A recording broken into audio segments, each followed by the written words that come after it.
gente del campo, mi casa se ha vuelto fiesta. Serpentina de mi raza que indica que no está muerta. Llegará gente del campo, traerá noticias del monte. Si llovió perlas azules y en Santo vela sus nombres. Hola amigos, bienvenidos nuevamente a Río 4 Agro. Hoy compartiremos conceptos sobre ganadería de cría y terminación y también hablaremos de las ventajas de hacer rotación de cultivos en soja y maíz. Se realizó en Potrero de los Funes, provincia de San Luis, una jornada ganadera, donde tuvimos oportunidad de ver a los productores y sus equipos de trabajo capacitándose sobre genética y nutrición bovina. El médico veterinario Emilio Huguerín, organizador de la jornada, nos presenta ahora un resumen de este día.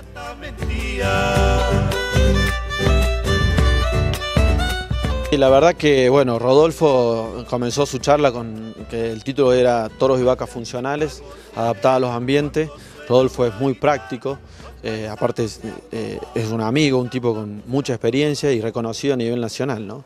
La verdad que a nosotros nos da un orgullo que él esté acá, lo mismo que el ingeniero Oscar Melo, que también tiene mucha experiencia en lo que es nutrición. Me parece que es uno de los tipos más capacitados en la Argentina. Tenerlo acá para nosotros es un logro y bueno, se nota en la convocatoria que hemos tenido. Y él va a hablar, el ingeniero Melo va a hablar sobre nutrición en novillos, digamos, en recría y novillos, ¿no? Y un poco de terminación y va a hablar un poco de la alimentación de la vaca de cría también. Y después la tercera charla la va a dar el doctor Ignacio Berengúa, donde él va a hablar de actitud, manía y trabajo en equipo, que es un poco lo que nosotros somos. Un equipo de trabajo, SAP es un equipo de trabajo y lo que nosotros insistimos en los campos, que existen esos equipos de trabajo, porque los resultados cambian. El factor humano en un establecimiento, en una empresa es primordial, entonces si no tenemos un buen factor humano no vamos a tener resultados y a eso es lo que apuntamos.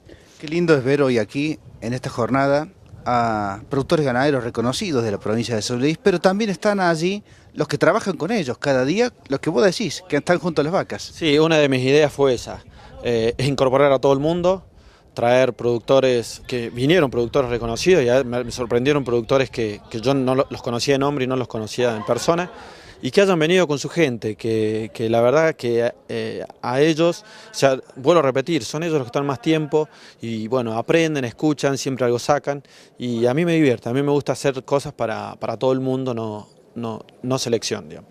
Sin ese impulso vendedor que por allí hubiera podido tener y no tuvo el doctor Rodolfo Peralta, nos queda como una semblanza, ¿no? Esto de intentar mejorar los rodeos desde el punto de vista de la genética, ¿no? Tratar de no meter un problema como pasó tantas veces. Sí, la verdad que sí, bueno, todos sabemos en los años, después del año 89, en el año 90, cuando empezaron a tener problemas con los frame, en las vaquillonas pues empezaron a tener problemas con los partos, ¿no? Después, hoy en día cada vez se insiste más en la facilidad de parto, es un poco lo que comentaba el doctor Peralta, y que ganan kilos terneros vivos, no terneros muertos. Y no solamente se mueren terneros, sino que también se mueren vaquillonas. Entonces nos evitamos un problema. Yo creo que esa selección que se ha ido haciendo a nivel genético, un poco lo que explica él, es el tema, bueno, que hoy se logre inseminar o tener toros ya con DEPs que marquen facilidad de parto, ¿no? Eso es una de las ideas. Se me hace que estoy de fiesta en Santiago del Este. El ingeniero agrónomo Oscar Melo, especialista en nutrición bovina, puso el énfasis en la importancia de la alimentación durante la recría y la terminación. Arrímate a mis desvelos que yo te... Hoy vine a hablar de invernada. Y diferencié la invernada en dos etapas, una etapa que es la recría y otra que es la terminación, donde están involucrados dos procesos biológicos bien distintos. Un proceso biológico que es el crecimiento, que caracteriza la recría, que modifica el volumen del animal, y un proceso que es la terminación, que consta más bien de la deposición de tejido adiposo de grasa para darle la terminación justa para que el animal tenga valor comercial y buen rendimiento al gancho. En este caso tomé la primera parte del crecimiento y vimos los factores que afectan el crecimiento como factores determinantes y que en este caso consideramos que la edad el tamaño racial que tiene el animal y el sexo son los tres factores que más determinan. Rápidamente, para hacerte una síntesis, diríamos que los animales más jóvenes crecen más rápidamente que los animales más viejos y que a medida que aumenta la edad del animal, la tasa de crecimiento diario es cada vez menor. Que los animales de tamaño final más grande crecen más rápidamente que los animales de tamaño final más chico. Y que por otro lado el sexo hace que las hembras sean las que crezcan más lentamente, los machos castrados, y los que crecen más rápidamente son los machos enteros. Uno puede decir, che, ¿y es bueno o es malo que crezcan más rápido o que es mejor que crezcan rápido o lento? Y esto depende de la ganancia de peso. A igual ganancia de peso va siempre a tener mejor estado el animal que crezca menos, porque está distribuyendo en menor cantidad de volumen corporal. Esto significa que siempre los tamaños de los animales, la edad de terminación y el sexo de los animales que engordemos tiene que estar acorde al nivel de alimentación que le vayamos a dar. Por otro lado, hicimos una consideración que no hay manera de con la alimentación modificar el crecimiento en positivo. No puedo hacer que el animal que crezca más rápidamente por darle de comer. Lo que sí puedo lograr cuando el alimento mal es que no crezca lo suficiente y esté afectando yo a lo mejor el desarrollo del esqueleto o el desarrollo de las masas musculares del animal adulto. La duración de la recría debe estar planeada en función del peso vivo de terminación. Si yo quiero terminar los animales más pesados, deberé hacer que la recría dure más. Si yo quiero que los animales se terminen más livianos, que la recría dure menos. Siempre la edad es el factor que determina la finalización de la recría. El proceso de terminación es totalmente distinto. Acá la alimentación determina todo. Tenemos que hacer que los animales engorden rápidamente, entonces tenemos que combinar distintos alimentos para hacer dietas bien balanceadas. El balance de dieta acá es una cuestión clave. Cuando hay balances de dietas que no son bien hechos, se paga con una mala salud de los animales y una mala utilización de los alimentos. Con plata, sin duda. Y con plata, por supuesto, porque los resultados no son tan buenos como se podrían lograr.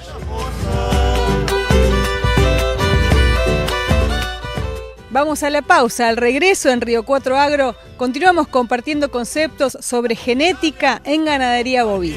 Cantando esta chacarera, volteando un bombo legüero, se me hace que estoy de fiesta en Santiago del Estero.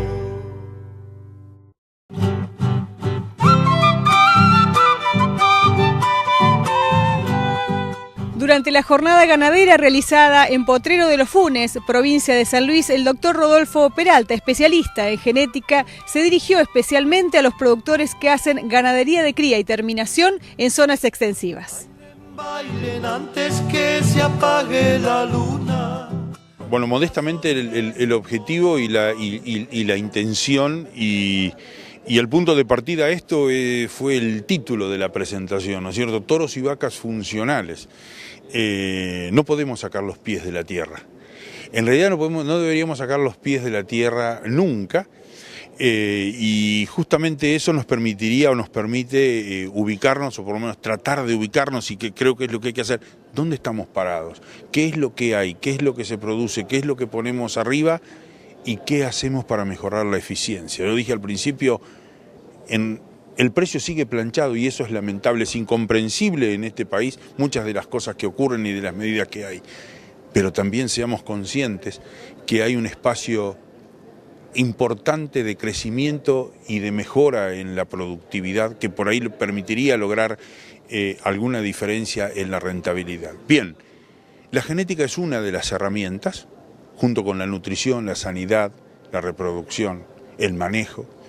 Es una de las herramientas que permiten o participan de la producción. Lo que ocurre con la genética es que hay que usar la genética adecuada, diría. Es justamente lo de funcional. Funcional viene a partir de toros y vacas que se adaptan al medio ambiente en el cual les toca producir. Y sabemos perfectamente que eso muchas veces ocurre, pero otras veces no ocurre. Hay reproductores que se difunden masivamente, pero que colocados en determinados medios ambientes no funcionarían, no producen, ni ellos ni su progenie. Y de ahí el riesgo, y de ahí la insistencia de que justamente la funcionalidad es uno de los elementos dentro de la genética que permite justamente producir más, que ayuda. La adaptación es fundamental. ¿Por qué? Y porque el medio ambiente es el que permite que el genotipo de un individuo se exprese o no se exprese. Y si el medio ambiente no permite que cierto genotipo se exprese, justamente porque no se adapta, de nada sirve tener ese reproductor, es absolutamente improductivo. Bueno, eso era un poco algunos de los conceptos que había, digamos, preparado para transmitir. Doctor Peralta, ¿elegir mal la genética es meter un problema en el rodeo? Los factores que hacen al medio ambiente, como puede ser una sequía, una inundación, más o menos comida, la aparición de un brote infeccioso, la aparición de garrapatas o de endoparásitos, si bien son dañinos y justamente forman parte del medio ambiente, la mayoría de ellos pueden ser controlables o pasan en un lapso de tiempo relativamente corto. Entonces, si se corrige un déficit nutricional, el animal cambia y se preñará tarde, pero se preña. Si se controla la garrapata, habrá dejado sus secuelas, pero luego de un lapso esos animales también se recuperan. Y así con los otros aspectos, ¿no es cierto? Con la genética no. La genética es de largo plazo. Eso es lo que se incorpora hoy, o como mostré recién en el 2009, en términos de genética, recién el año pasado, 2012, las hijas de esos toros entraron como vaquillones. Entonces yo le preguntaría al azar a muchos productores de los que están acá, ¿qué habían incorporado en el 2009? Probablemente no se acuerdan, y yo no estoy marcando culpas de nadie, ¿eh? O sea, esto es habitual. ¿Qué se incorporó en el 2009? ¿Cómo le fue con las vaquillas del año pasado? ¿Y cómo cree que le va a ir este año con esas vaquillas de primer parto? O con las de segundo parto que son nacidas, digamos, gestadas en el 2008, por ejemplo, ¿no? Si nos manejamos dentro de este cálculo matemático. Entonces, fíjate, estamos hablando de 3, 4, 5 años mínimo, pero esos vientres que se incorporaron al rodeo, esa genética, y en sistemas como los nuestros donde sabemos perfectamente que el 99% de los productores, criadores, generan su propia reposición, No hay, aquí no se maneja la reposición como en otros países en volúmenes importantes, esa genética en sí va a perdurar en su rodeo a lo largo de 10, 9, 10, 11, 12 años. Esa es la influencia directa. Después viene la influencia a través de las nietas o de los nietos. Entonces, cuando le ponemos los años, hacemos el cálculo, nos vamos allá lejos y lleva más de una generación. Por eso la importancia de, no es que no haya que incorporar, todo lo contrario, hay que trabajar, pero hay que planificar, hay que conocer, saber dónde estamos parados y planificar. Se dice que no planificar es planificar el error, porque no miramos para adelante con cierto orden y probablemente caemos en el error. ¿Se acostumbrará el productor en áreas extensivas a hacer como usted dijo, mirar los reproductores de abajo para arriba? Y bueno, yo aspiro que sí. Me permito insistir sobre esto porque estoy absolutamente convencido de que es así. La mitad inferior es la más importante y además es la que lleva más tiempo de lograr. La superior, si utilizamos debidamente las herramientas que hoy tenemos disponibles y que son muy útiles, básicamente las diferencias esperadas de progenie, en muy pocas generaciones modelamos un animal realmente útil. Pero la corrección de las patas, de las pezuñas, de los testículos, la masculinidad del individuo, la libido, eso no se corrige de una generación para otra. Eso lleva más tiempo. En muchos casos lleva mucho tiempo y en algunos casos he escuchado decir lleva toda una vida hacer animales con esas características, lograr animales con esas características realmente destacadas. Por eso el énfasis justamente en todo lo que hace a la fertilidad, a la corrección estructural. Es la función primordial, primaria, que tiene que cumplir un toro en un rodeo de vacas, preñar, y para eso tiene que andar detrás de las vacas, seguirlas, saltarlas y una y otra, en fin, es el trabajo del toro. Luego de la pausa los invitamos a seguir compartiendo Río 4 Agro. Hablaremos sobre la importancia de hacer rotación de cultivos en soja y maíz.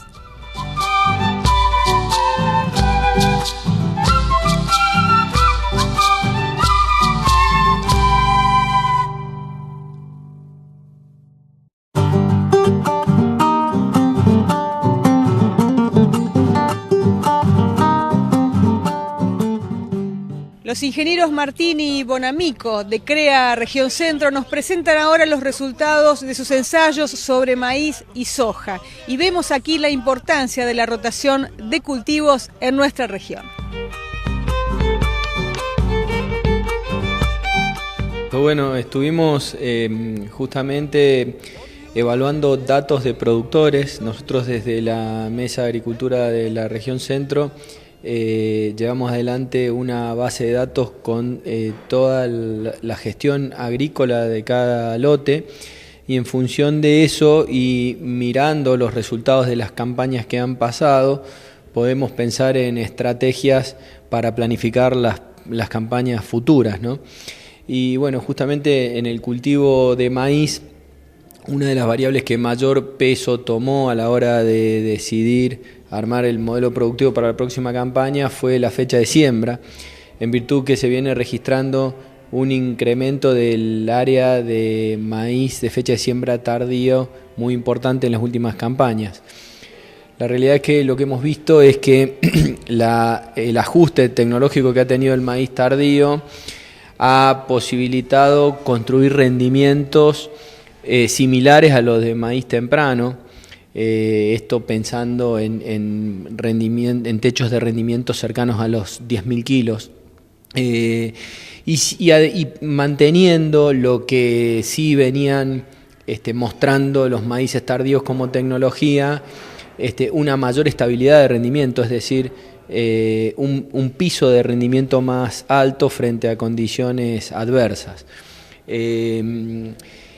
Esta situación particular, sumado a las perspectivas de precio del cultivo para la próxima campaña, el mercado hoy nos muestra que probablemente el maíz que cosechemos en la campaña 13-14 lo tengamos que vender a un precio sustancialmente inferior al que pudimos vender en la campaña 12-13, hace que no aparezcan casi situaciones donde uno considere más atractivo ir detrás de un planteo mucho más allá de los 10.000 kilos y donde sea beneficioso sembrar un maíz temprano a riesgo de que si el clima me juega una mala pasada, el rendimiento se me caiga por debajo de esa seguridad, de ese piso de rendimiento que ofrecen los maíces tardíos. Aún así, lo que hemos podido ver desde nuestros datos es que si uno se focaliza exclusivamente sobre el cultivo de maíz, todos estos comentarios que hice hasta acá son muy válidos, pero cuando uno engloba la rotación y empieza a pensar en el modelo productivo general, lo que uno hace en un cultivo tiene mucho impacto sobre el cultivo siguiente. Por eso es valioso pensar no solo en el maíz, y pensar qué pasa con el cultivo que viene atrás, que generalmente en nuestro caso es soja, y hemos encontrado algunos ajustes de los rendimientos de soja en función del antecesor, que ahora se los va a comentar Pía. Sí, como mencionaba Gustavo, lo que hemos podido ver nosotros en esta base de datos desde el 2005 hasta ahora, veníamos siguiendo en soja los cultivos antecesores y veíamos que aquel cultivo de soja que venía sobre maíz tenía mejor rendimiento que el que venía sobre soja, inclusive en los pisos. Con estos planteos tecnológicos de maíz temprano y tardío, a partir de la campaña 2009 se comenzó a discriminar como dos cultivos distintos, dos antecesores distintos, y ahí se puede ver que en cualquier tipo de ambiente, llamémoslos de calidad sobresaliente, promedio o inferior, la soja sobre maíz temprano tiene un plus en rendimiento en comparación sobre maíz tardío, y a su vez este maíz tardío sobre un antecesor de soja, haciéndose esta diferencia mucho más marcada en los ambientes de inferior calidad. Entonces, de la mano de esto, que si bien el maíz tardío empezó a tener un rol importante, a brindar cierta seguridad, mirándolo con el cultivo siguiente, como lo es la soja, pensamos que dentro de los planteos productivos de todos los productores hay ambientes, hay situaciones en las que tranquilamente se puede hacer un maíz temprano y asegurarse también un mejor rendimiento en soja, y otros en donde el planteo tiene que ser distinto, ¿no? Dentro de la base de datos que tenemos, hemos juntado información de los cultivos antecesores y hemos visto que se está incrementando la superficie donde se realizan cultivos de cobertura en detrimento de la superficie que antes era destinada a trigo. Principalmente este cultivo se realiza en campos propios y van destinados a maíces tardíos, ¿no? Y esto no es sensación, estos son números reales, ¿no? La rotación hoy es bien distinta en campos propios y campos alquilados, aún en planteos llevados adelante por miembros CREA, que son los que nosotros más conocemos. El porcentaje de maíz en la rotación en campos propios está en el orden entre el 40 y el 50%, y cuando el campo es alquilado difícilmente supera el 25 o el 30%. Y este es un primer punto para pensar en el aporte de carbono y de materia orgánica al sistema y la eventual sustentabilidad productiva.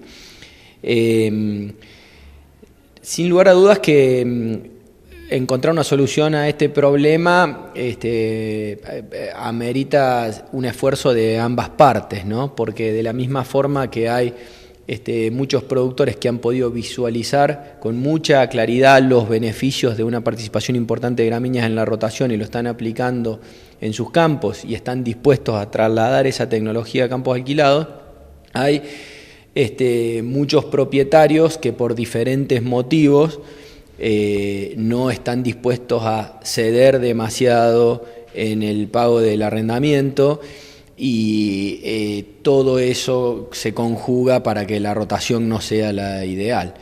Es una realidad y hay que trabajarla. Lo que se ve, lo que viene pasando, producto de la inestabilidad climática de las últimas campañas y de algunos fracasos que ha habido en campos arrendados, es que casi la única variable que ha quedado para tocar es el costo del alquiler de la tierra.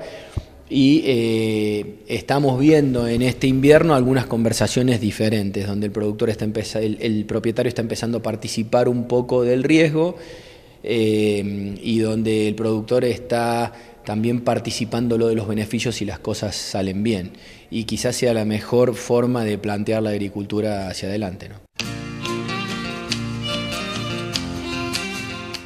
Y ahora sí llegamos al final de otra edición de Río 4 Agro. Como siempre, una alegría, un orgullo para nosotros compartir con todos ustedes lo que sucede en el centro del país. Nos encontramos el próximo jueves a las 20:30 desde aquí, desde Río 4 Agro.